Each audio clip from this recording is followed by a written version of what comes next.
On cherche toujours à réduire la consommation des moteurs. Pour cela, toutes les voies possibles ont-elles été explorées. Il semblerait bien que non.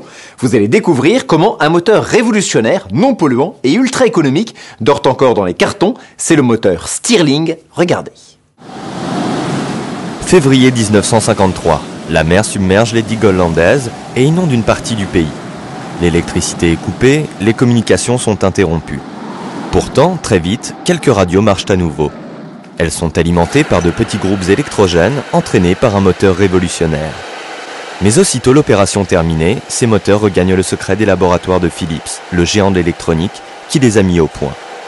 Et depuis, c'est le silence. Silence d'autant plus étrange que ce moteur accepte tous les carburants, qu'il ne pollue presque pas, et surtout que sa consommation est inférieure de moitié aux moteurs actuels.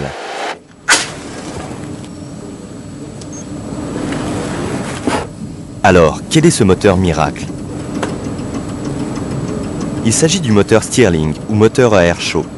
Le brevet en a été déposé par le révérend écossais Robert Stirling en 1816, soit 50 ans avant le moteur à 4 temps et 80 ans avant le moteur diesel, qui équipe tous deux nos voitures d'aujourd'hui. Comment fonctionne ce moteur ? Le principe est simple, prenez une pompe à vélo et pompez. La compression suffit pour réchauffer l'air contenu dans la pompe. Maintenant, bouchez la pompe et chauffez son extrémité.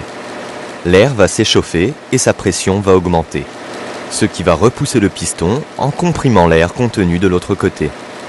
Quand on refroidit la pompe, le piston revient à sa position initiale. La chaleur est ainsi transformée en énergie mécanique. La puissance d'un tel dispositif est ridicule et son rendement médiocre.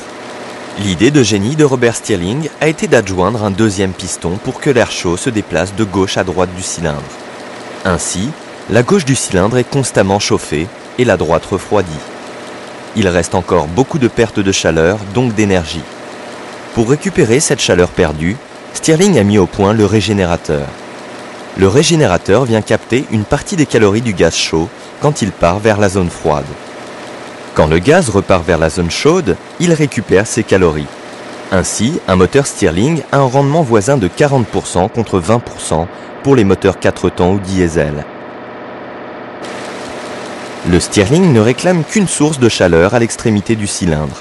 N'importe quel combustible convient, gaz, pétrole, fioul, essence. Des essais concluants ont même lieu avec un brasero. Comme ces combustibles brûlent à l'air libre, la combustion est presque totale. Pas besoin de pot d'échappement et un niveau de pollution très inférieur aux moteurs actuels. Pour faire tourner un Stirling, on peut utiliser n'importe quel carburant. Et l'un des meilleurs carburants, c'est tout simplement le soleil. L'étude de ce moteur a démarré en 1938. Objectif, fabriquer des groupes électrogènes pour les radios et les télévisions. Mais en 1950, l'invention du transistor permet de construire des radios fonctionnant sur piles. Plus besoin de groupes électrogènes. La société Philips se penche alors sur les autres applications du Stirling, comme le réfrigérateur ou la pompe à chaleur.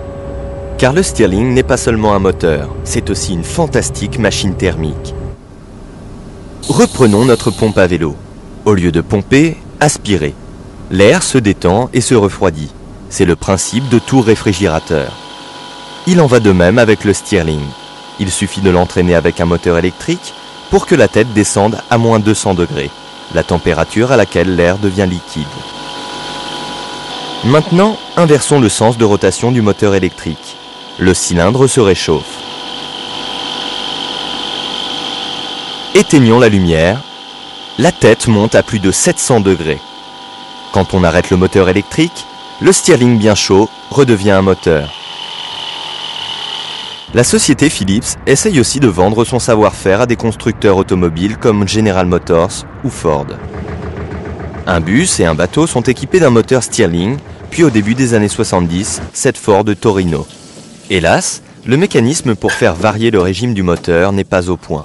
En 1975, le départ du PDG de Ford sonne le glas du projet.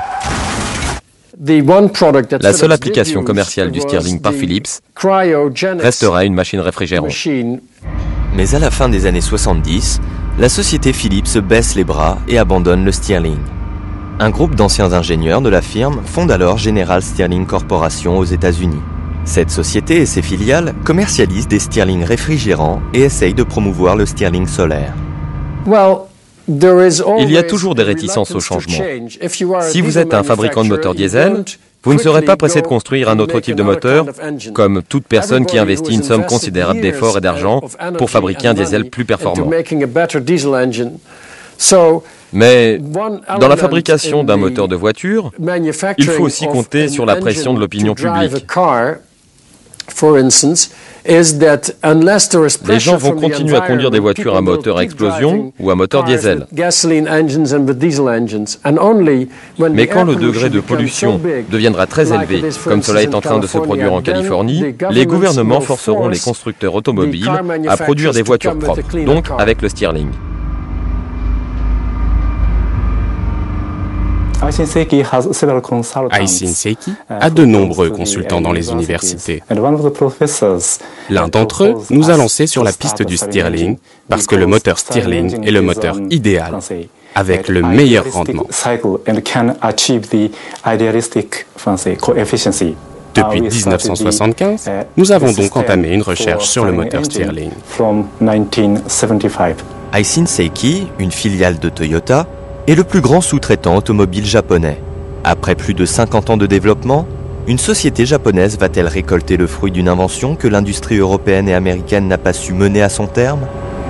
Une des raisons de l'inertie des constructeurs est que l'on a tellement investi dans le moteur à 4 temps et dans le moteur diesel que les constructeurs hésitent devant les coûts de développement d'un moteur concurrent, même si, sur le papier, le moteur Stirling surclasse tous ses rivaux.